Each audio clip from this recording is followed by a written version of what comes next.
This video is of Ms. Penrod and her individual teacher professional development plan. And we're here to review after the conference that we had last time. Welcome, Ms. Penrod. Hi.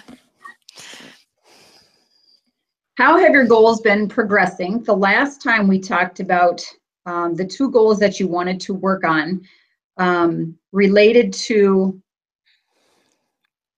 the meeting with content teachers in order to produce a cross-curricular lesson, as well as helping your students meet their goals.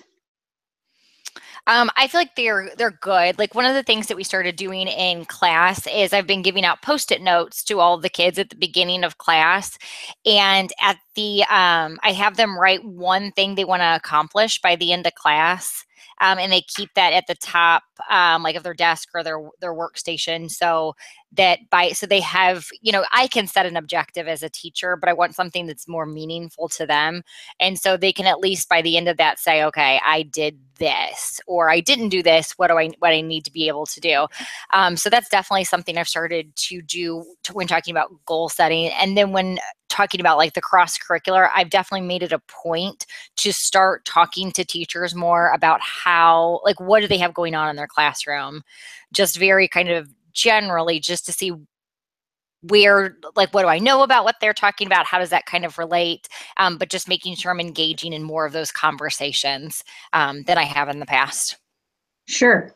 And those changes definitely enhance your two standards that we discussed for growth areas last time, where the information being presented was geared towards one content area. Right. And the second was to help the progress made by one student wasn't as far as the other. So providing those short-term goals does enhance that standard that we discussed last time. Is your current, what is your current personal goal regarding the two areas that we discussed? So I definitely want to focus more on the cross-curricular. I want to try to force myself to talk and discuss with other content teachers more frequently so I can pull that into my lesson. And so my goal is I would like to be able to do one cross-curricular lesson by the end of this quarter, and just kind of see how it goes. And if it's easy, maybe be able to increase that later. And easy is probably not the right word, or then, try it, with a different content. But I want to start with social studies just because that's a very one that's closely connected. So I do think it will be less difficult to put those kind of things together. But I'm excited to start there. Okay. And we did discuss last time, you used the example of your Las Vegas shooting with your allegories, and you talked about how you could pull in that social studies teacher to provide some knowledge. So that would be a good teacher to start with. What will you do as far as professional development to enhance your instruction in that area? I was thinking about this just the other day. So in having conversations with that teacher to figure out, I need to find out more about their curriculum. So that's a discussion that I need to have with that teacher, but then having that teacher provide resources to me so that I have a strong knowledge base about whatever that topic is. So it's going to be reading material. I want to look at templates to see, is there a certain way that I should be planning a cross-curricular lesson plan?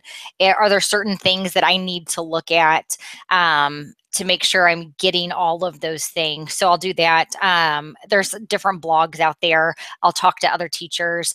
I will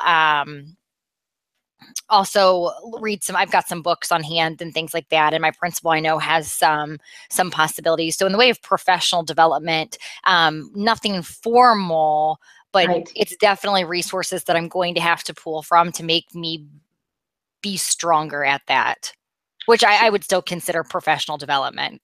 Right. That is definitely enhancing your professional growth. How does your goal in regards to providing this cross-curricular lesson relate to the students' needs and the building and district goals?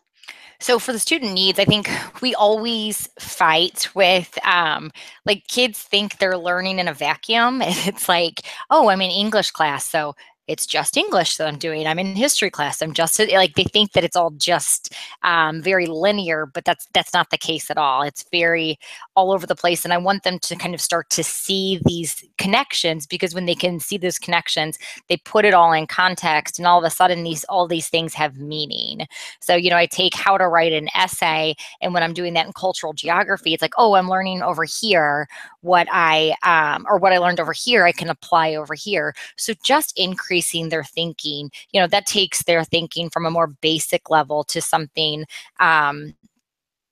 advanced. And like I said, they start to see these connections and these applications. So that'll directly tie to student learning just across the board. And then in the way of district goals, one of the things we're always looking at is increasing state assessment scores. That's always something we want to do. And I truly believe that if we can get a kid to be a better writer of an essay, that's going to help them in multiple areas. If they can see these connections in history and how that applies to language arts or to science, whatever it is, they're going to be stronger, and it will increase those scores for our state assessment scores will increase. That's a good point on making connections. That seems to be talked about in a lot of different areas. If we can help students make connections, they're able to relate and catch on to the concept we're trying to teach. Absolutely. What are the tools or resources that you plan to use to help support your goal? So kind of what I talked about a little bit, finding some templates to use, discussions with the different content teachers. I definitely need to make sure I lean on my principal as well, because he truly is an instructional leader for us. So he'll be able to give me some guidance as to way of maybe questions I should ask and things like that. Books, just over, like I said, I'm starting with the social studies, so just books or information to make sure my knowledge is as strong as possible in those things. So very similar to what I talked about earlier, those kinds of resources are going to be what I need. Good. And just in our meeting here, you definitely reiterated your knowledge in regards to the standard 1, 2, 4, and 6. Standard 1 was responsibility for creating a classroom culture that supports the learning of every student, and you definitely discussed that in your response. The second one was using knowledge of student development to make learning experiences in the content area meaningful. And when you can use the cross-curriculum, that definitely will enhance their knowledge. Demonstrates flexibility, and by you reaching out to other teachers definitely shows your flexibility. And creating that safe and purposeful learning environment. The purposeful learning, again, is reiterated that way. So to summarize your goal that you had mentioned, your professional growth goal, that you would like to meet with one content teacher in order to produce at least one cross-curricular lesson before the end of the quarter. And so what would be some evidence that you're going to use to support that goal?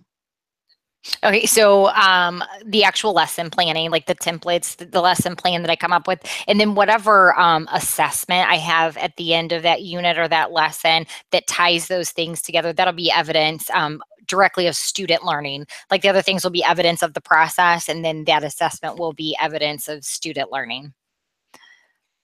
Good.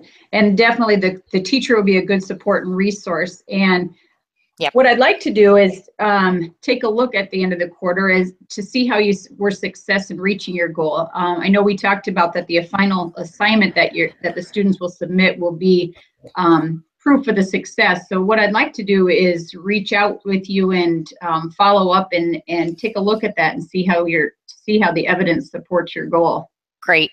It'd be great. Do you have any additional comments or concerns regarding a professional development plan? No, I just look forward to kind of working with it. And then I always think anytime that you're held accountable, like just like you checking in on me at the end of the quarter, I think that's going to be very beneficial for me and kind of keep me on track. And I also think it helps keep me motivated. So that'll be good. But it's been a good process.